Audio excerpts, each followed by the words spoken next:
जय बिहार और नमस्कार मेरे बिहार के सारे शिक्षक शिक्षिकाओं भावी। मेरे कंप्यूटर स्क्रीन पर इस वक्त वो पत्र है जिसमें शिक्षा विभाग आपका जो है मतलब बिहार सरकार शिक्षा विभाग के द्वारा इस एग्जाम को जिस तरीके से कंडक्ट करने की बात की गई थी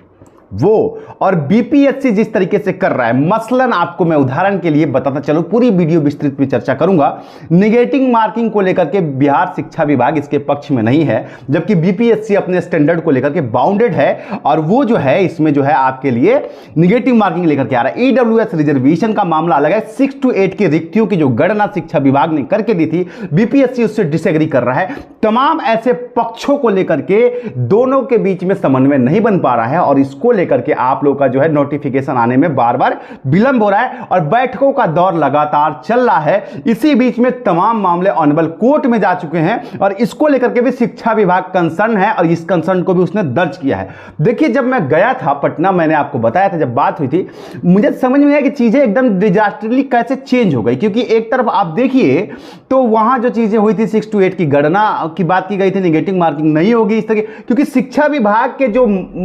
पदाधिकारियों से बात हुई थी या फिर जो संबंधित विभाग के मंत्रियों से बात हुई थी जिनसे उन्होंने जो कहा था, और ये जो नया पैटर्न सामने आया है ये बिल्कुल डिफरेंट है, मैं आपको बता रहा हूं। और इसी सब को लेकर के बिहार शिक्षा विभाग जो है अब कंसर्न होकर सीरियस हो गया है, क्योंकि हर मामले पे कोर्ट केस गई है और हर केस को लेकर के शिक्षा विभाग पूर्णतः प्रयास में है कि भाई ऐसे मामले ना फंसे। क्योंकि देखिए, बीपीएससी क्या है, बीपीएससी एक कॉन्स्टिट्यूशनल बॉडी है, उसको क्या लेना देना है इलेक्शन से, किसी भी चीज से, लेकिन शिक्षा विभाग सरकार के अधीन है और सरकार जो है वो हर हाल में इस भर्ती को पूर्ण करके इलेक्शन से पहले अपनी वर्चस्व को कायम करना चाहती है। इन तमाम पहलुओं में जो चीजें फंस के आ रही हैं, इन सब पर 1 by 1 करके आप सबसे बात करूंगा और उम्मीद कीजिए कि आज मैं आपको कुछ ऐसी चीजें बताने वाला हूं जिससे कि आपको बड़ा स्पष्ट होगा कि किस तरह से ये घेच पेच होने की वजह से इस भर्ती का बंटाधार होता जा रहा है। नियोजित शिक्षक को देख लीजिए जिसके पास उम्र की कोई सीमा नहीं है, नो लिमिट है और साथ ही शिक्षक है और शिक्षक बने रहेंगे। वहीं नए अभ्यर्थियों को उसी पद पर स्ट्रगल करना पड़ेगा, अगर हुआ तो ठीक है, 3 अटेम्प्ट में वो बाहर हो जाएंगे। ऐसी नियमावली जिस तरीके की आई है, साथ में देखिए 150 क्वेश्चन सेकेंड पेपर में और टाइमिंग जो है बीपीएससी ने सिर्फ 2 घंटे का दिया है। यह भी एक बड़ा सवाल खड़ा हुआ है, मैं आपको बता रहा हूं, यह भी एक बड़ा सवाल हुआ है। क्योंकि आप मतलब ये गलती कहीं ना कहीं आप सोचिए ना कि अब बीपीएससी जो एसडीएम बनाता है, जो डीएम बनाता है, एसडीएम बनाता है, डीएसपी बनाता है, उसको आपने दरोगा बनाता है, उसको आपने प्राइमरी का टीचर बनाने का भी न्योता दे दिया कि आप ही प्राइमरी का टीचर बनाइए। वो अपने हिसाब से मॉडल को कंडक्ट करेगा। तो देखिए 150 सवाल और 2 घंटे का टाइम, 120 मिनट। भाई किस लेवल का कंपटीशन करना चाहते हैं आप लोग,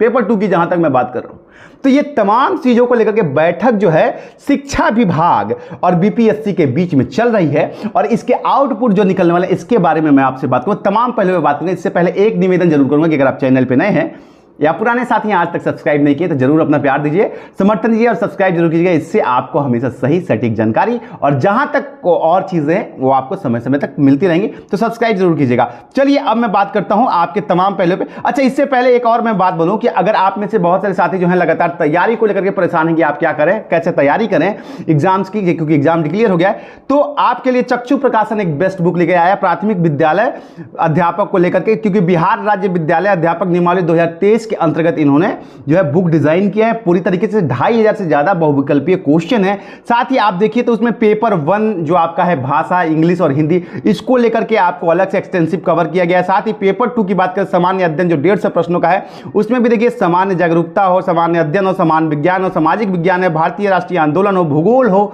या फिर पर्यावरण हो, तमाम पहलुओं को जो है आपके लिए कवर करके चक्षु प्रकाशन ने एक बेस्ट किताब आपके लिए दी है, जिसके जरिए आप अपनी तैयारी को धार दे सकते हैं। 2500 से ज्यादा बहुविकल्पीय क्वेश्चन जो है आप अटेम्प्ट कर सकते हैं और इसके जरिए आप अपने सिलेक्शन को पक्का करने में आपके लिए बहुत ही मददगार हो सकती है। तो आप चक्षु प्रकाशन की इस किताब को कर लीजिए और इसके जरिए अपनी तैयारी को धार दीजिए। लिंक्स मैं आपको डिस्क्रिप्शन में जरूर दे दूंगा, वहां से आपको मिल जाएगा और वहां से आप इसे देख करके अपनी तैयारी को कर सकते हैं, बिल्कुल उसी तरीके से जिस तरीके से बिहार विद्यालय नियमावली है 2023 की, उसके बेस पर पाठ्यक्रम को डिजाइन किया गया है। चलिए अब बात करते हैं आपके तमाम जो सवाल उठ रहे हैं तमाम जो चीजें हैं, बीपीएससी किस तरीके से इसको लेके जा रही है और बिहार सरकार किस तरीके से लेकर के जा रही है, इन दोनों में जो मतभिन्नता आ गई है इसको देखिए। बीपीएससी देखिए स्टार्टिंग से जो भी बातें हो रही थी शिक्षा विभाग की बात की, आप देखिए तो शिक्षा मंत्री बिल्कुल शून्य हो गए, शांत हो गए, एक तरीके से कोई स्टेटमेंट नहीं दे रहे, क्योंकि उनके हिसाब से चीजें मॉडिफाई हुई ही नहीं है। और इसको मैं ये कहूं कि ये गलती जो है ना सरकारों की है, क्योंकि आप एक बात समझिए,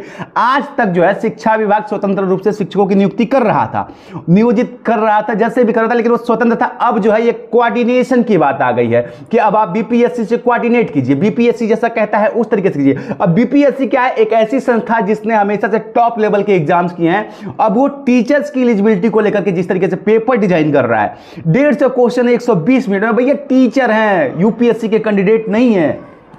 ना, लेकिन फिर भी जिस तरीके से डिजाइन किया जा रहा है आप उसको देखते जाइए। तो इन तमाम चीजों में समन्वय नहीं बन रहा है। वहीं माइनस मार्किंग को लेकर के देखिए, पहले से कहा गया था कि माइनस मार्किंग नहीं होगी, जबकि बीपीएससी अपने रूल्स के हिसाब से बाउंडेड होते हुए वो पेपर इसी तरीके से संरचना करता है कि वो माइनस मार्किंग को लेकर कंफर्म है। वहीं सरकार जो है माइनस मार्किंग बिल्कुल नहीं चाहती है। इसको लेकर के आज मीटिंग चल रही है, देखिए इसमें क्या निर्णय निकलता है। दूसरी चीज 6 to 8 में आप देखिए तो बीपीएससी एग्री नहीं कर रही है इनके सीटों की संख्या से। बिहार सरकार जो सीटों की गणना नहीं दे रही है, बीपीएससी अपनी तरफ से पत्र जारी करके ये कहती है कि देखिए 6 to 8 के पदों की गणना कहां से आएगी और कहां से होगी, क्योंकि जो नियमावली है उसके हिसाब से देखिए 6 to 8 कहीं नहीं है, और नियमावली में कहीं नहीं लिखा गया कि पदोन्नति से 6 to 8 के पद भरे जाएंगे। और आप यहां पे अभी तक 6 to 8 की गणना नहीं दे रहे हैं, जो राइट टू एजुकेशन के उल्लंघन का मामला बनता है, और ये ऑनरेबल कोर्ट में जाकर के फंसने का मामला बनेगा, और जिससे भर्ती जो है आपकी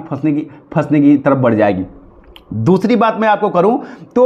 एक और चीज इसमें यह है कि नियोजित शिक्षकों के लिए, जो कि ऑलरेडी शिक्षक हैं और जो फ्रेश बच्चे हैं, वो ये दोनों को एक पटल पे आप बैठा तो दिए हैं, लेकिन देखिए एक ऑलरेडी शिक्षक है, उसका एक पद है जो बिहार की श्रृंखला में गणित होता है, बिहार के शिक्षकों की भर्ती नियुक्ति में जो पद है उसमें काउंटेड होता है। तो नियोजित शिक्षक एक पद ऑलरेडी पहले से एक्यूपाई कर रखा है, और दूसरा बीपीएससी के, आपको मेरी बात समझ में आ रही होगी शायद, दूसरा बीपीएससी के जरिए मान लीजिए वो एक और पद देता है और आप उस पद को खत्म कर देते हैं, तो पद तो आपने खत्म कर दिया वो, लेकिन वो एक पद जो बिहार के शिक्षक का था वो खत्म करते ही वो पद तो खाली हो गया नियोजित के रूप में। तो आप जो है उसका क्या एक पैरामीटर लेकर के आएंगे, किस तरीके से, क्या नियोजित में, मेरे हिसाब से नियोजित शिक्षकों को उनके पदों पर ही राज्यकर्मी बनाना चाहिए, और ये जो नए पद हैं ये सिर्फ नए बच्चों को देना चाहिए। ये मामला जो है ऑनरेबल कोर्ट के अंदर जस्टिफिकेशन के लिए, क्लियरिफिकेशन के लिए जा रहा है, जा चुका है। जैसे ही कोर्ट खुलेगा उसको आप देखिएगा कि आपके सामने क्या आता है, मैं तो आपको बताता ही रहूंगा। एक और चीज आप समझते जाइए यहां पर कि एक और बड़ी चीज ये इस भर्ती में आ गई है, नई देखने को मिल रही है कि सिलेबस का डिजाइन देख लीजिए आप कि किस तरीके से सिलेबस को मॉडिफाई करते करते धीरे धीरे इसको वास्ट सिचुएशन में बनाया जा रहा है, इसको टफ बनाया जा रहा है। और टफ बनाते बनाते जबकि आपके पास टाइम नहीं, आप अगस्त में एग्जाम कंडक्ट कराना चाहते हैं, आपने सिलेबस नहीं दिया है, आपने कोई मॉडल पेपर नहीं दिया है, आपने कोई प्रिपरेशन के लिए गाइडलाइन नहीं दिया है, और आपने जो है, हालांकि मैं आपको बताता चलो कि बीपीएससी और तमाम जगहों से बात करके मैंने पेपर को लेकर कि पेपर किस तरीके का होगा, पेपर में क्या सवाल पूछा जाएगा, एक मेरे पास जानकारी आ गई। कुछ और पुख्ता हो जाए तो मैं एक बड़ा खुलासा आप लोग की मदद के लिए पेपर को लेकर के किस तरीके का होगा मैं आपको ला करके दूंगा, बहुत जल्द देने वाला हूं, 1 से 2 दिन में आपको वो दे दूंगा। लेकिन एक चीज आप लोगों को क्यों नहीं खटक रही है, मैं बार बार ये आप लोगों से जानना चाहता हूं कि जहां तक आप खुद देखिए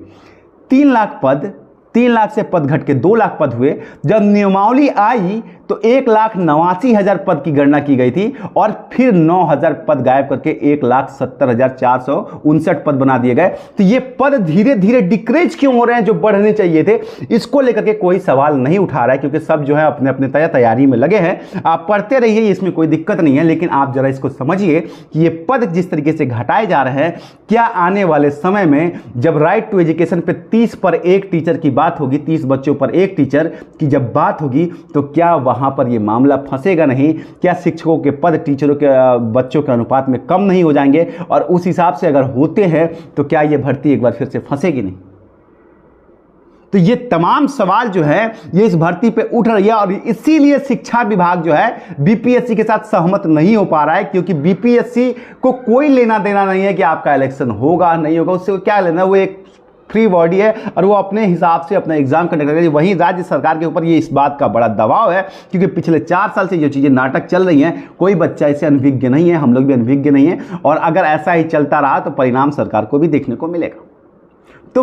राज्य सरकार ये चाहती है कि थोड़ा सा इजी लेवल पेपर बनाया जाए, थोड़ा सा माइनस मार्किंग को रिलैक्स किया के बच्चों को खुश किया जाए, रिजर्वेशन के जो सिद्धांत हैं उसको प्रॉपर लागू किया जाए, तो हर चीज़ को जो है पेपर का जो टाइमिंग है इन सब चीज़ों को रिजॉल्व किया जाए। लेकिन बीपीएससी अपने स्टैंडर्ड को तोड़ने के लिए तैयार नहीं है और इसलिए ये मामला और पेचीदा होता जा रहा है। देखते हैं क्या होता है इसमें। जैसे ही कोई बड़ी अपडेट आती है मैं आप लोगों के बीच में एक बार फिर से आऊँगा। पेपर को लेकर के मैं बहुत जल्द बोल रहा हूँ, आपको खुलासा करने वाला हूँ, आप इंतजार कीजिए। आपको मैं बड़ा ही गुड पॉइंट देने वाला हूँ कि आप कैसे तैयारी करने वाले हैं। चलिए, उम्मीद करता हूँ आपको जानकारी मिल गई होगी। मिलता हूँ, तब तक के लिए प्रणाम।